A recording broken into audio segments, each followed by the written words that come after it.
That doesn't make much sense to me. I think our voting system, frankly, is a mess. It's dumb. It's just dumb. I voted none of the above for the primary here, and I'll be at the caucus on Thursday. So you're going to get to vote twice in a way, right?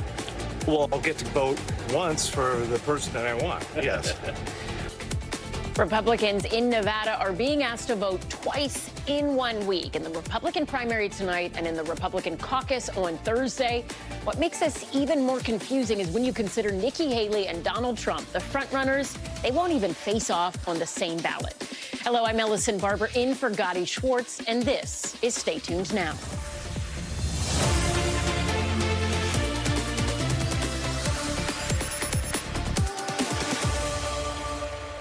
Polls are open for a couple more hours in tonight's primary in Nevada. On the Republican side, there is former UN Ambassador Nikki Haley, but no Donald Trump.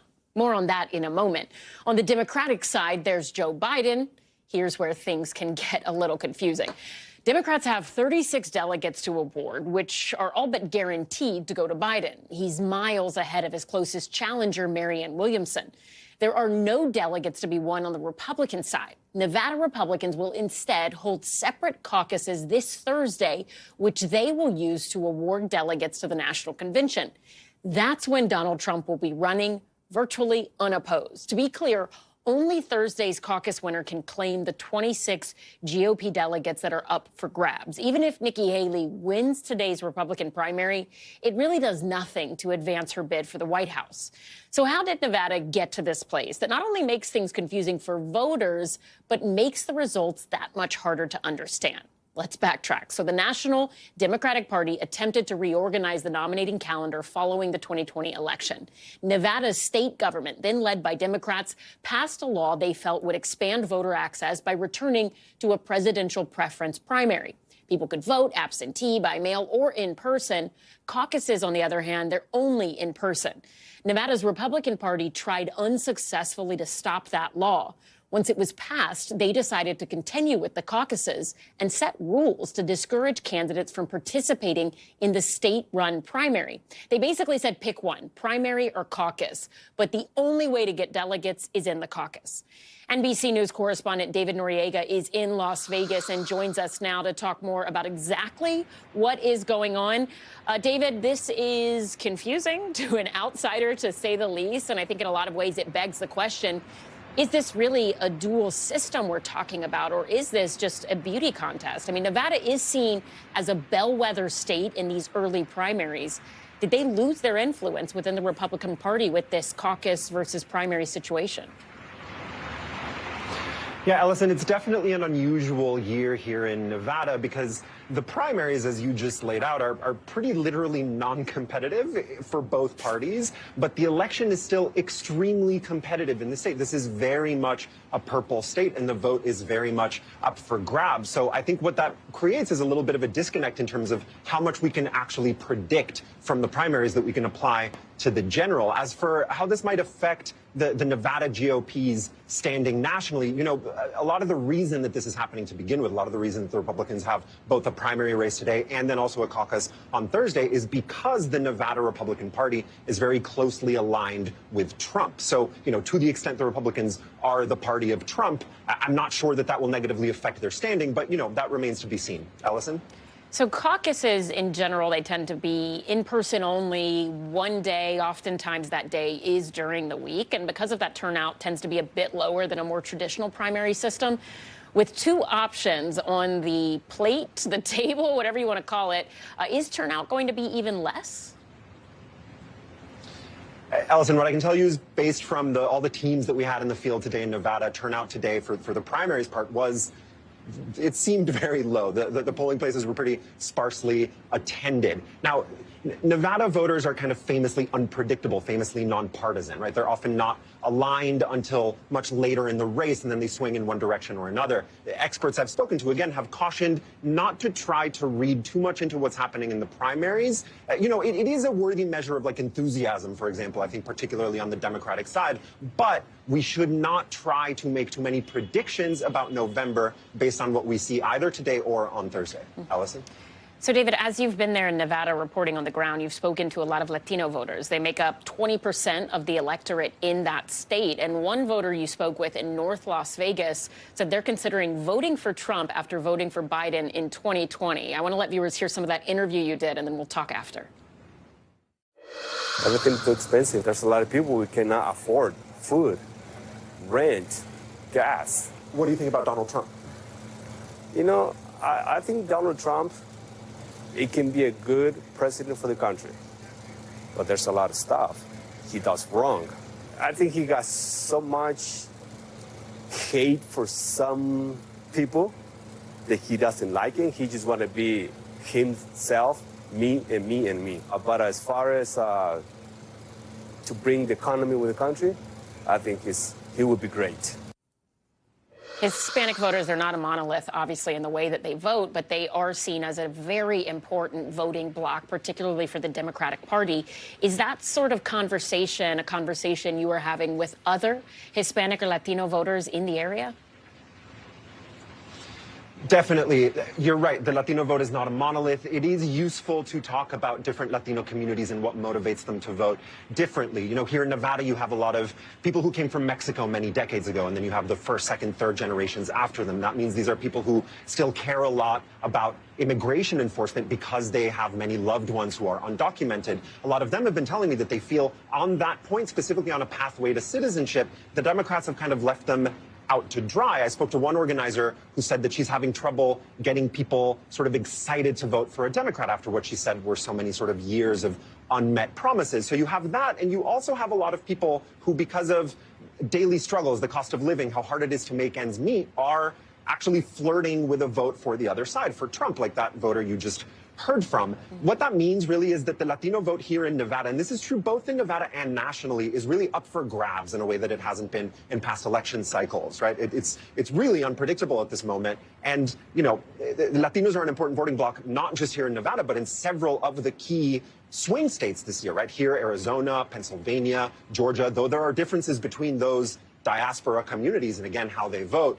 It could be that the election in November comes down to which way the vote swings in some of these communities. Allison? Interesting stuff. David Noriega reporting from Las Vegas. Thank you. A federal appeals court in D.C. made history today, unanimously ruling that former President Donald Trump can face federal criminal charges. He's been arguing he has so-called executive immunity in the federal election interference trial brought by special counsel Jack Smith. But the bipartisan three-judge panel said no. That, quote, for the purpose of this criminal case, former President Trump has become citizen Trump with all of the defenses of any other criminal defendant.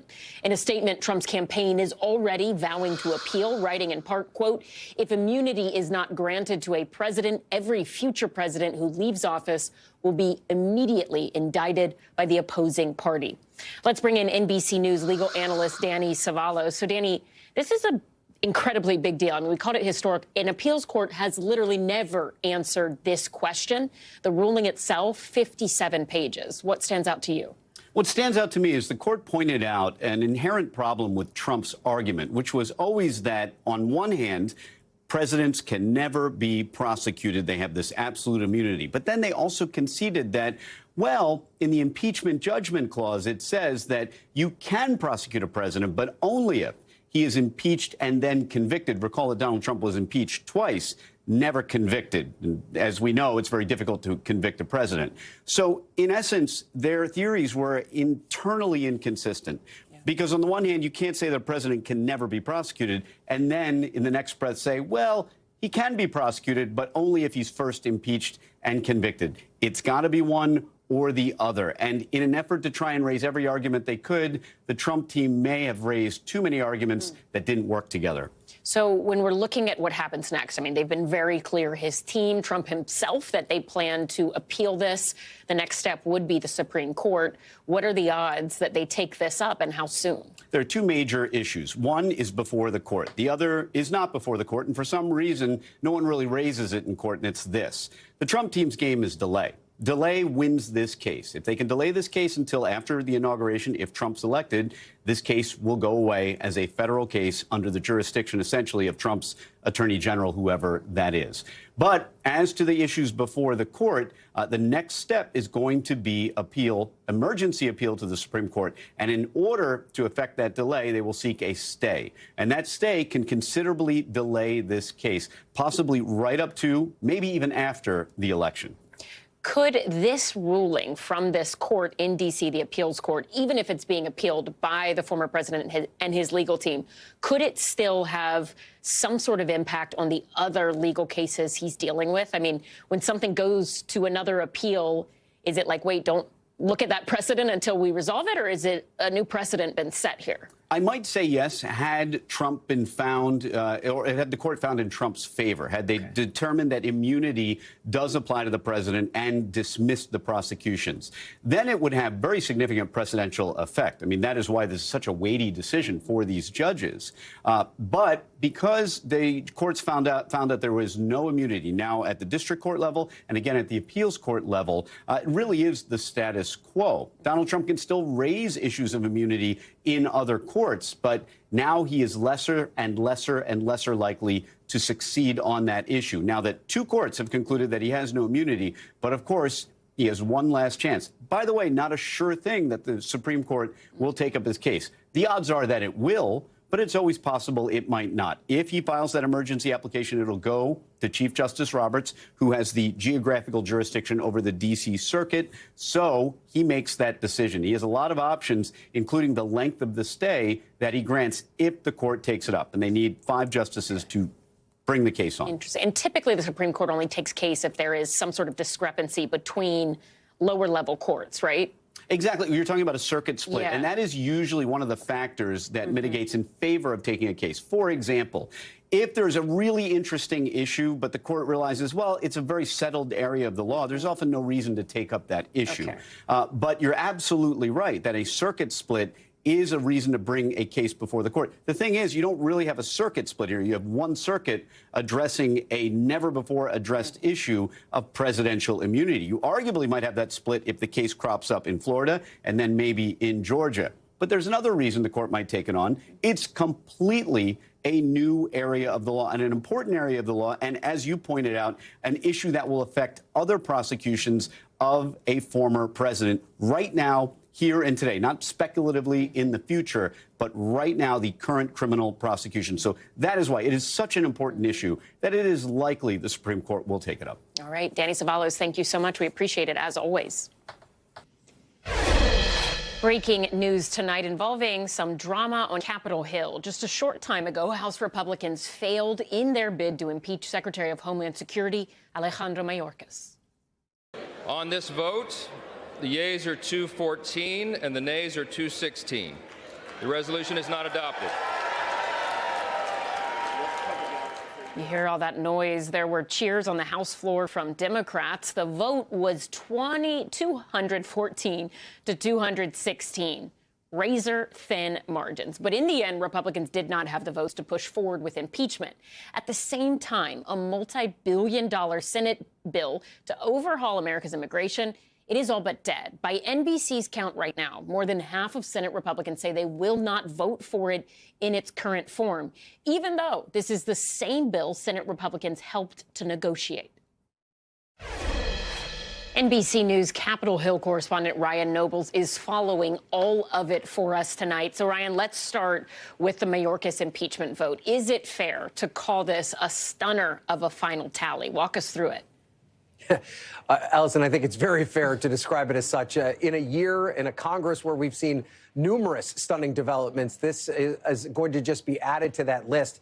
It is so rare in Congress to put a bill on the floor that is destined to fail, and that's exactly what the House Speaker Mike Johnson did here tonight. He clearly thought that the votes were there, but when the final tally came through, it ended up in a tie with 3 Republicans voting against this measure. They ended up having one other Republican switch his vote so that they could bring this measure back in the future. But it was basically just a numbers game. They had expected one additional Democrat to be absent. That Democrat, Al Green, showed up at the last minute and voted. That made the balance of the votes equal. They couldn't convince any of the three who had voted no to change their votes. So that means Republicans are probably going to take another stab at this down the road, particularly when Steve Scalise, the House Majority Leader, comes back from cancer treatment. But regardless, this just shows how perilous this effort was in an attempt to impeach a cabinet secretary for the first time in more than 150 years, and specifically because they had policy differences with him or the execution of said policy. That's what many Democrats and those Republicans that voted no felt was not what the Constitution intended. It did not meet that measure of high crimes and misdemeanors. That's part of the reason that Alejandro Mayorkas survived that impeachment vote tonight. What does this vote tell us? Is there anything we can glean from this big picture, either about the state of politics or how Speaker Johnson's ability to whip his own caucus? It tells us a lot about all those things. I mean, first, in the micro, it shows us just how this immigration debate has become so toxic and how even incremental efforts to try and be a part of this conversation are fraught and difficult to get over the finish line. From a more macro level, it just shows us how truly dysfunctional this Congress is, and the Republican House majority in particular. And Mike Johnson is, of course, a product of that. I think you can give him some degree of leverage in this respect because he's so new in the job and has such limited leadership experience. But the fact that he's in this job with limited leadership experience is a product of that dysfunction because they just could not settle on a member of Congress who had the necessary experience to do the job. And then if you bring it out to an even broader picture, Ellison, it really shows danger signs for just getting basic things done in Washington. Obviously, and we may talk about that, but the border bill has already fallen apart. That's a big thing. But there's also basic stuff that needs to get done. The reauthorization of the FAA, the Farm Bill. There's still aid packages to Israel and Ukraine that are on the table. And, of course, let's not forget the overall federal budget. All of those things are in danger because this Congress right now is so dysfunctional. Yeah, let's talk a little more about that border bill, because President Biden did speak about it earlier today, and he accused Republicans of flip-flopping here. Let's watch. For years, they said they want to secure the border. Now they have the strongest border bill this country has ever seen. We're seeing statements about how many oppose the bill now. Republicans have to decide, who do they serve? Donald Trump or the American people? I mean, where do things go from here? You look at the House, Republicans have such a slim majority. They need to work with the Senate, but they weren't even considering that bill. Where does the president go from here? Where do Democrats go from here? Is this just all done? I do think that any prospect of some sort of immigration package is basically done. That's an issue that is going to be pushed off to the next election cycle, much like it has been for the last 40 years. I think the question now has to be, do the leaders in the House and Senate attempt to cobble together enough Republicans and Democrats to get aid to Israel, aid to Ukraine, and aid to the Indo-Pacific over the table? That is also going to be a very difficult challenge, but I think it's the only thing that's feasible right now in this current environment, Ellison. All right. A busy late night on Capitol Hill. Ryan Nobles, thank you. We appreciate you being here. Today, in what appears to be the first time in the history of this country, the mother of a school shooter has been held directly responsible in connection with the attack. Jennifer Crumbley was found guilty on 4 counts of involuntary manslaughter, one for each of the 4 students killed by her son at a Michigan high school in 2021. James Crumbley, Jennifer's husband, will be tried for the same charges in a separate trial next month. NBC News correspondent Maggie Vespa joins me now. She has been following this trial from the courthouse in Pontiac, Michigan, since it began. Maggie, the jury there deliberated for about 11 hours. Take us inside the courtroom when that verdict was read. How did people react? Yeah, Ellison, you could have heard a pin drop in that courtroom when the guilty verdict was read 4 times over. You saw the video, Jennifer Crumbley sitting there silent, stoic, largely looking down with her eyes closed while her attorney, Shannon Smith, looked at the jury, who again was reading guilty times 4, again, 4 counts of involuntary manslaughter. It was just stunning. A lot of parents, a lot of families of the victims hoping for that verdict, but telling us after the fact that they were not optimistic they were going to get that guilty verdict. they had been praying for. And then after the verdict was read, the judge polled the jury, making sure this was indeed unanimous. 12 guilty votes, again, times 4. And it was. That's required by law here in the state of Michigan.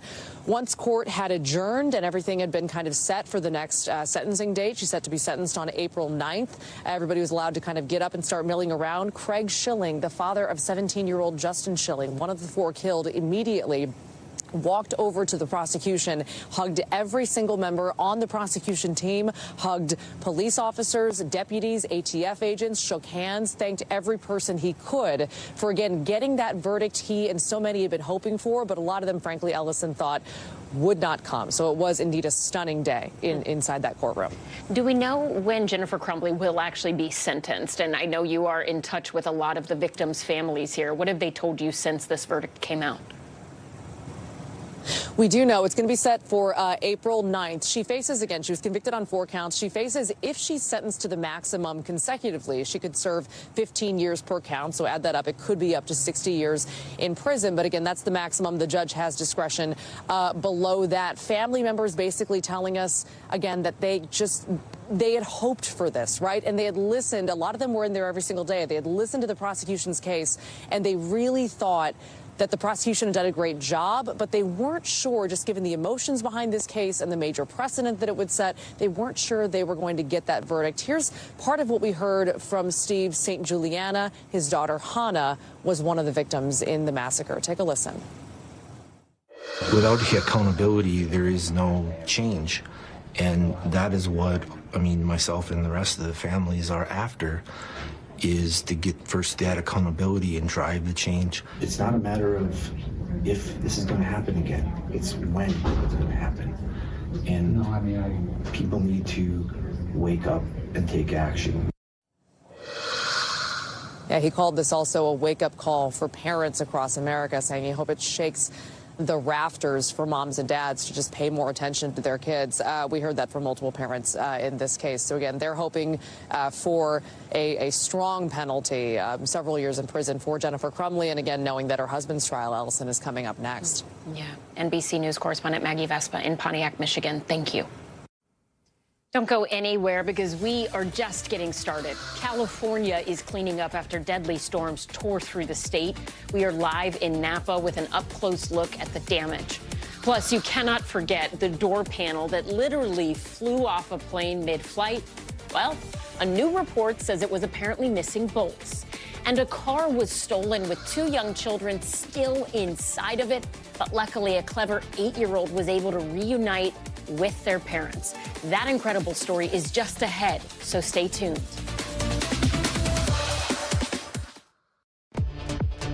Welcome back. Here are some of the stories happening out west that we're following.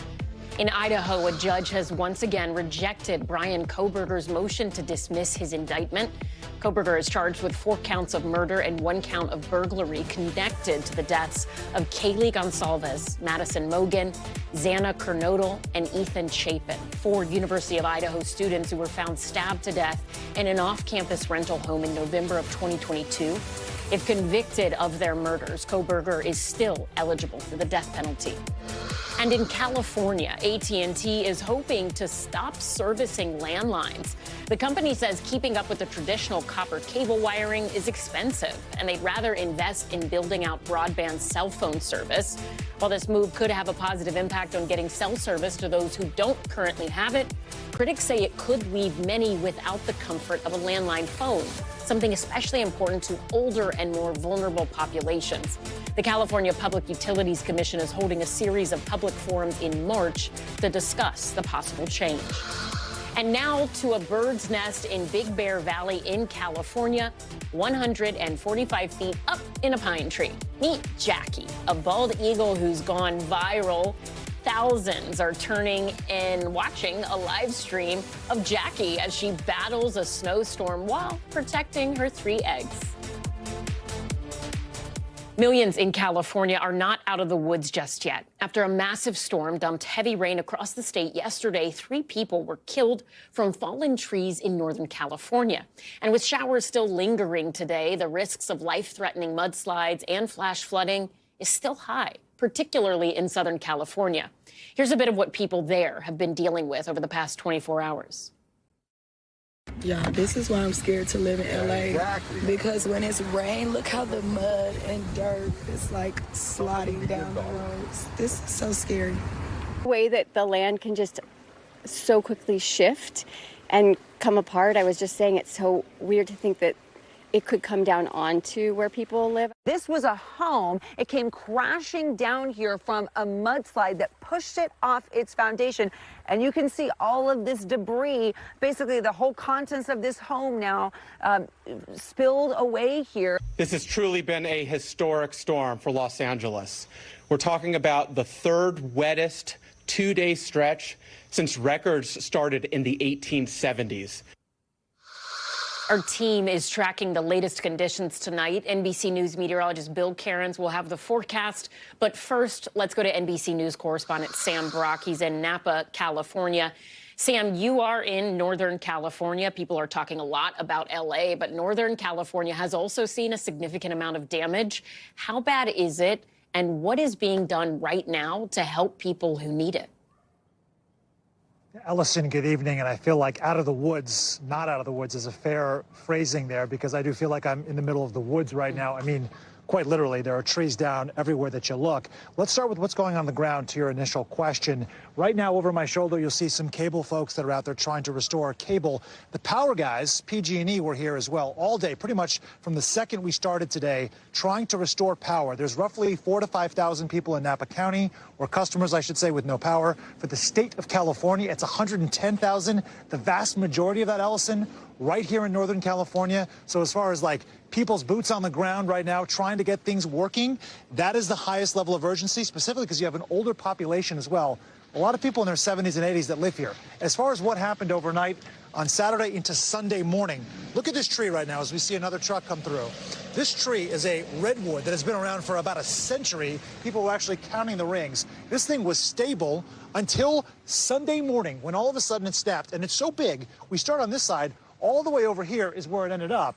This part of it crashed into a truck. Thankfully, the grandfather who owns that, not there at the time. He was in the house, in the kitchen, actually. His wife was in a bedroom, and their granddaughter, her name is Layla, was on a couch near their room.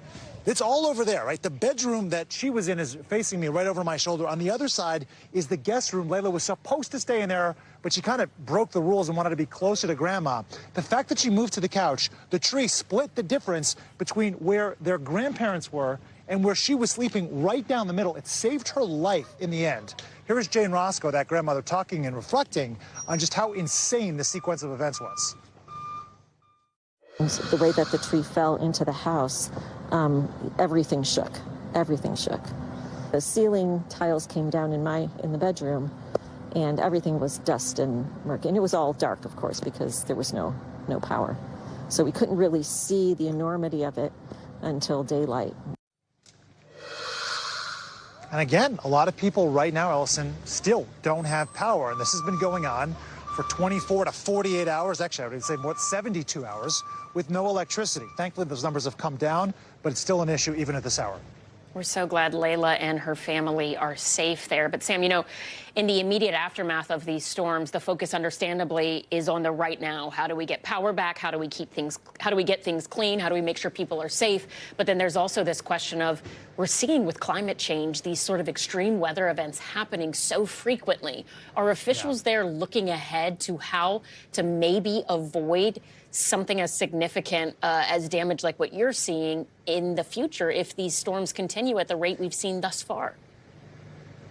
Sure. So like big picture, a lot of the conversations have been where we're building communities right now. That is particularly applicable in Northern California. When you talk about the wildfires that have started to ravage communities really since 2017 on, the Tubbs fire and beyond, changed the entire landscape here. But also, let's talk about trees on property, since that's really the topic du jour today. Come with me for a second. It's not just this particular tree right here. Look at this redwood, all right? This is someone's property. Who is responsible for this? Because this tree is now pointed on a basically 60-degree angle. If we pan up, this is just sitting over Franklin Street, and it looks like it could go at any moment. Apparently, an arborist has been out here and had conversations with neighbors and said, don't worry, in the next 24 hours, it won't fall. So then the conversations become, what are we doing to safeguard a lot of the landscaping around here? And Are the trees stable? And so these are the types of conversations that city governments are going to be having, certainly in Northern California, as a reminder that a 60, 70, 80-mile-an-hour wind gust can do maybe a lot more damage than maybe folks thought prior to events like these. Allison? Sam Brock, thank you so much. We appreciate your reporting there. Thank you. This storm system is now moving east, leaving people in Arizona under flood alerts, too. NBC News meteorologist Bill Cairns joins us now with the big picture forecast. Bill, good evening. Ellison, the rain just doesn't want to stop. I mean, these totals that we've seen are pretty incredible by Southern California standards. You know, the wind in the beginning of the storm was the story, but over the last couple of days, it's been just the endless rain. So in downtown L.A. at the USC campus, there's a rain gauge that's been there for a long time. We're now over 8 inches of rain with our 3-day storm total. We only average at this rain gauge about 14¼ inches every year, so we've already seen 58% of the annual yearly rainfall in 3 days. It's the third highest 2-day total, by the way, in that station's history, too, which goes back 147 years. So we've had on and off sporadic rain during the day today. I haven't heard any reports of any new mudslides or problems like that, but one last heavy batch near Santa Monica and the Hollywood Hills, that's going to kick out, and then just scattered showers after that overnight. And so the flood threat is being reduced. And we're starting to eliminate a lot of these flood watches throughout the region, too. We will continue it into Arizona through the overnight hours, it appears. Heaviest rainfall through Wednesday evening. Still looking like the hills outside of San Diego. Someone still could get another 3 to 4 inches of rain, the highest of elevations. But in San Diego itself, maybe 1 to 2 inches. L.A., you're almost done. Maybe another 1/4 inch to a 1/2 inch as some showers will blow on through. Same with Santa Barbara. So here's how we're taking this big storm, finally pushing it out. There's a little weak one that's going to come in. We are going to see some rain on and off. It's not going to be a dry Wednesday in many areas of California, but Southern California will be the driest. Then as we go into Thursday, we take this storm, a little bit of snow on the backside, some rain on the front side, but then we're finally done with this big historic storm. And before it's all said and done, we still got some snow to go over the next couple of days. I mean, significant snow. The rim in Arizona, the Wasatch Range here, all the mountainous ski areas in Colorado are going to love this, and even areas in the northern portions of the Rockies, too. So great if you have ski plans heading up for this upcoming weekend. So here's the weekend forecast. On Friday, we like this, mostly dry, just a little snow in the Sierra. The Rockies get some of that snow. We keep it dry on Saturday for the West. Notice the sun returning, so that's perfect. Some showers moving east. No real dangerous weather across the country as we head towards the weekend. That's fantastic, and we love this dry trend in California. And it's not just for this weekend. The week after this, temperatures look cool throughout the West, but the big key is everything's so soaked. We just need it to stay dry. It looks drier than average for many areas of the West. So we've paid our price. We have a lot of cleanup to do, Ellison, but it looks like some better times are ahead. Little hopeful news there. Bill Cairns, thank you. Coming up, a car was stolen from a car wash in Wisconsin. As it was drying, an 8-year-old inside that vehicle was able to do some quick thinking to get to safety.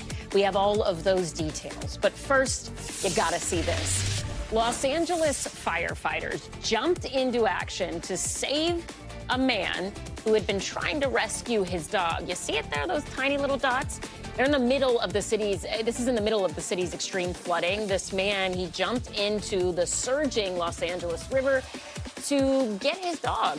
The pup managed to swim to safety, but then the owner needed to be rescued. This helicopter crew was able to scoop him out of the rapid waters and bring him back to dry land.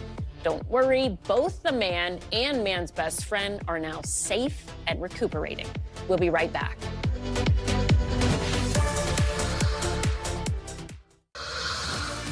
Welcome back. Here are some of the other headlines we're watching tonight. Country music star Toby Keith has died. Today's announcement comes after he revealed that he had been diagnosed with stomach cancer in 2022.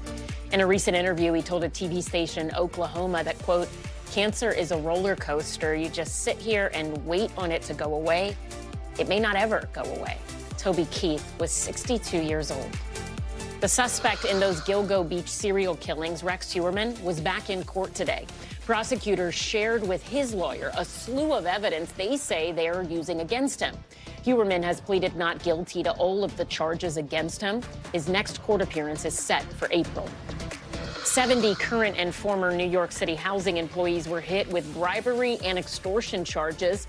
The DOJ describes a scheme where dozens of housing employees took millions of dollars in bribes from contractors.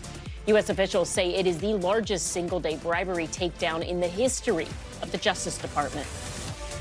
And Red Bull says it is investigating Christian Horner, the head of its championship Formula One team, for inappropriate conduct toward an employee. Right now, he is being allowed to continue working during the investigation. Horner has denied any wrongdoing.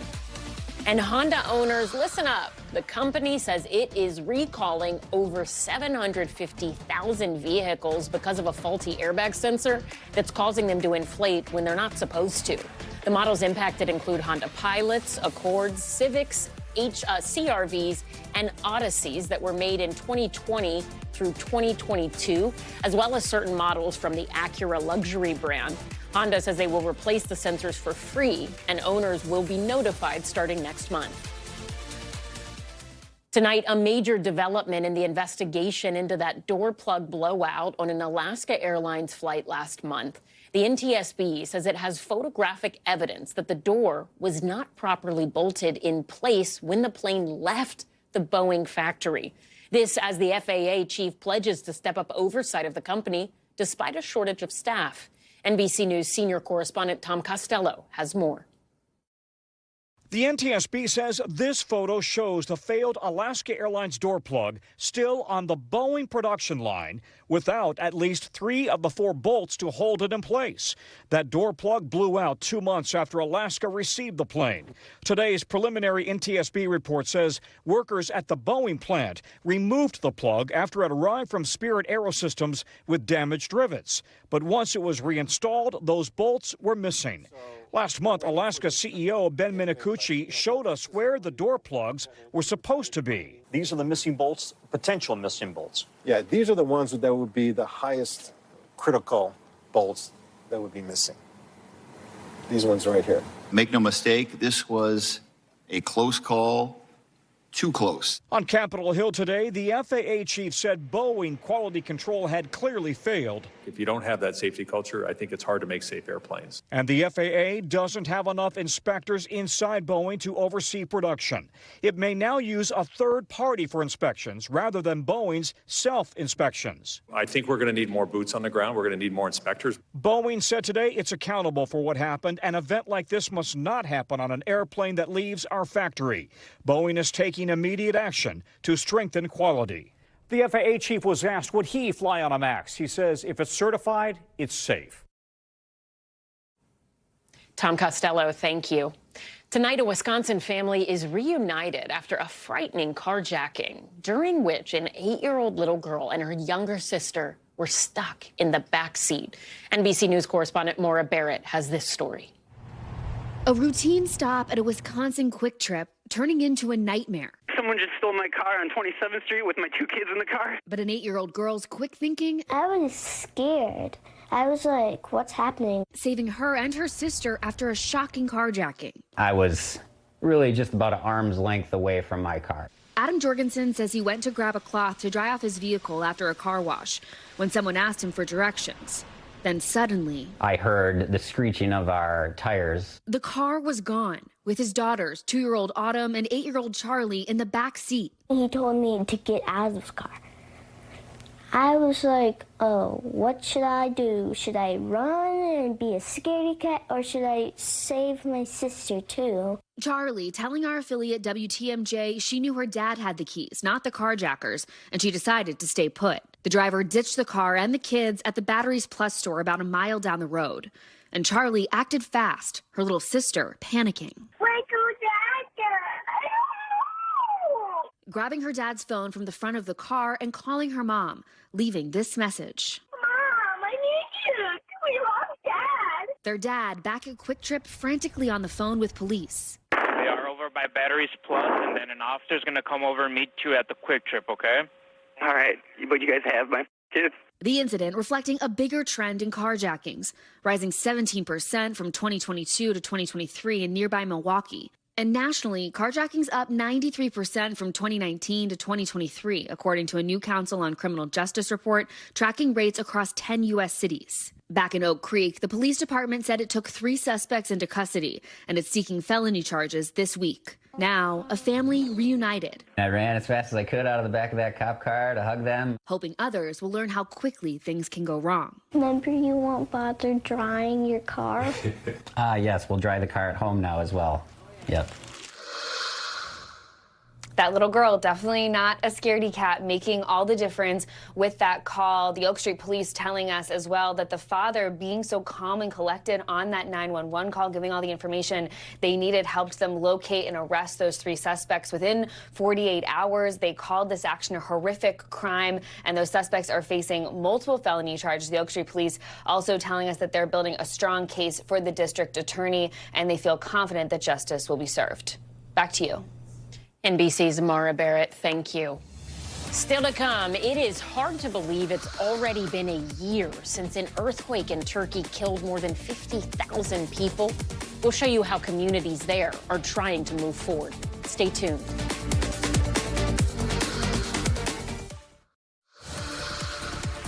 Welcome back. Let's take a quick look around the world. Former Chilean President Sebastián Piñera has been killed in a helicopter accident. It happened today in the south of Chile. 3 others on board the helicopter survived. Piñera served 2 terms and was the country's first conservative leader since a military dictatorship. He was 74 years old. A Kenyan doomsday cult leader and his associates have been charged with the murder of 191 children. Kenyan prosecutors are accusing Paul Mackenzie of ordering his followers to starve themselves and their children so they could go to heaven before the world ended. The defendants have all denied the charges brought before the court. Hundreds of Haitians protested their government today, demanding the resignation of Prime Minister Ariel Henry, accusing his administration of creating alliances with violent gangs. About 300,000 people have been displaced because of gang violence. And millions of people traveling to China for the Chinese New Year are having their trips disrupted. The country's dealing with winter storms, which have delayed hundreds of trains and flights. The severe weather is expected to linger at least a few more days. There have been more attacks from Houthi rebels on ships in the Red Sea. Today, the Iranian-backed militants fired 6 ballistic missiles from their territory in Yemen.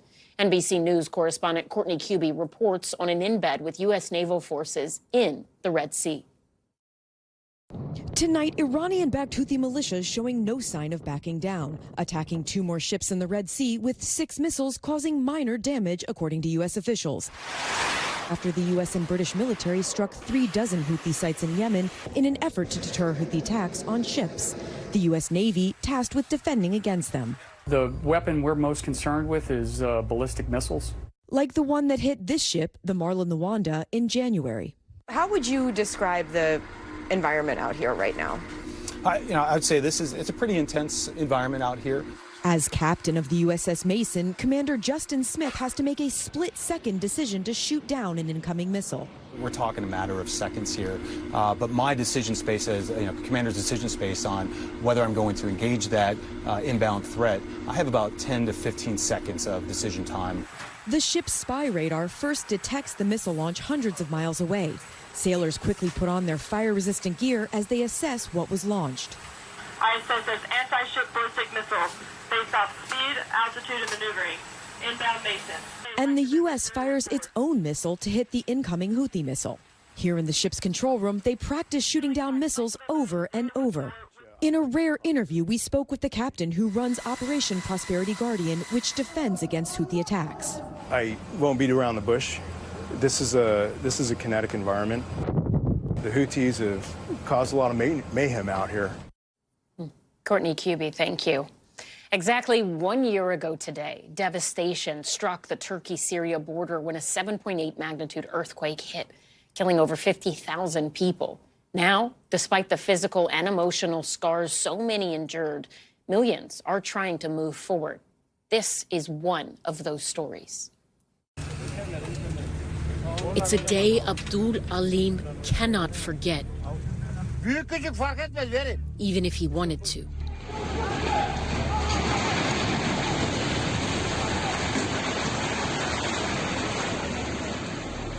Just after 4 in the morning, a 7.8 magnitude earthquake slammed the Turkey-Syria border.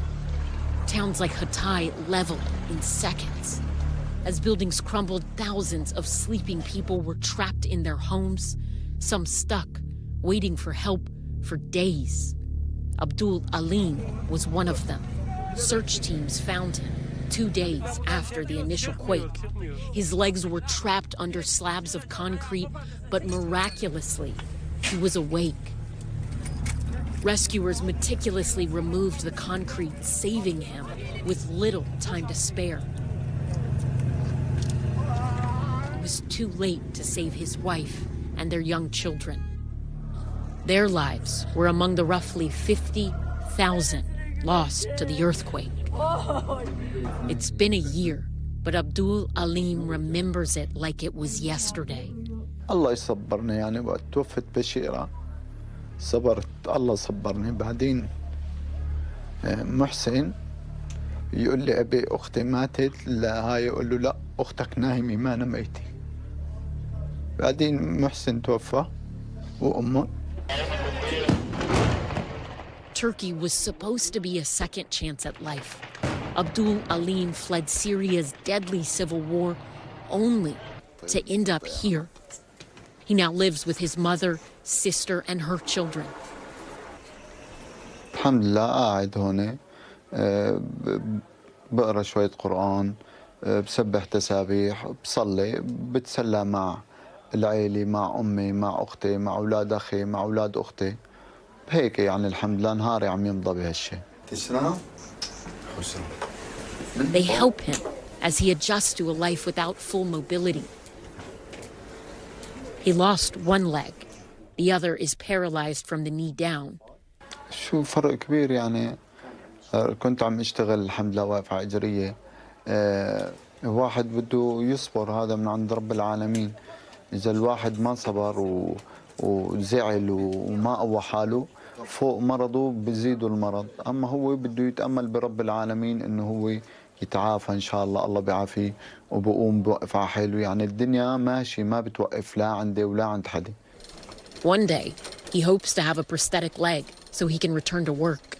ما في خطط بس يعني إذا ركبت الأجر وهاي في شغل بدي أشتغل يعني لو إيش من كان ما حد بده يشتغل بيتسلى بضيع من وقته من تفكيره وبيساعد حاله بالمصروف بكذا. Abdul Alim is one of thousands who watched their life crumble as quickly as the buildings around them and are now trying to learn day by day how to exist in a new reality and never forget the ones who did not have that chance. We'll be right back.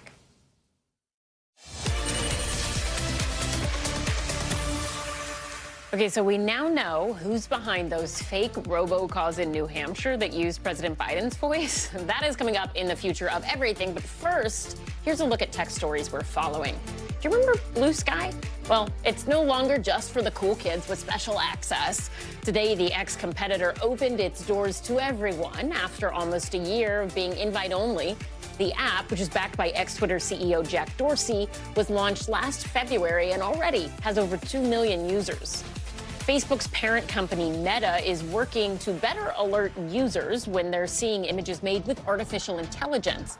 The company said today that in the next few months, it's going to start putting out more labels on AI-generated photos. You'll see them show up on Instagram, Facebook, as well as Threads.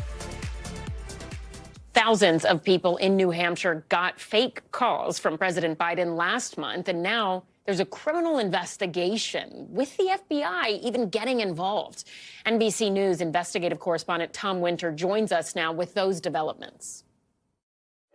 Ellison, good evening. The New Hampshire Attorney General's office says they've made progress in their investigation as to who's responsible for a fake robocall involving President Biden. The call, which they believe is an apparent AI-generated call or some other method used to mimic the president's voice, was released in the days leading up to the New Hampshire presidential primary last month. It was essentially a call not to show up and not to vote for the president in the Democratic primary there, and that can be a potential violation of state law. Specifically in the state of New Hampshire, you can't take any action to suppress the vote, to keep people from voting at the polls, and this call, in their eyes, could be seen as a way to do that, to keep people from going and voting for the president in that Democratic primary. So they say they've worked with other law enforcement agencies, that the FBI has been involved, that they've worked with other attorney generals and private companies to try to determine where those robocalls came from, which are notoriously very difficult to track.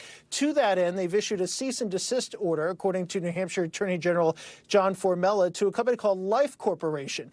That's a Texas-based company owned by an individual named Walter Monk. They say that's where this call using the president's voice came from. They say they don't know the motivation behind it. They don't know why this call was generated. They don't know if it tracks back even further from Monk, but they've issued his company based in Austin, Texas, a cease and desist letter.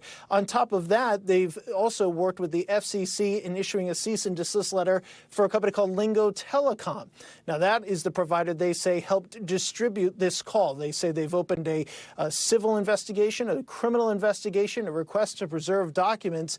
So right now there's no charges here and nobody is accused of doing anything illegal, though it could cross over those lines depending upon where the investigation goes. And they say that is very much ongoing. So more to come from this mystery, but a little bit more clarity today. And that's what we know so far, Ellison. Tom Winter, thank you. That does it for us tonight. I'm Ellison Barber. We will see you tomorrow, but until then, stay tuned now.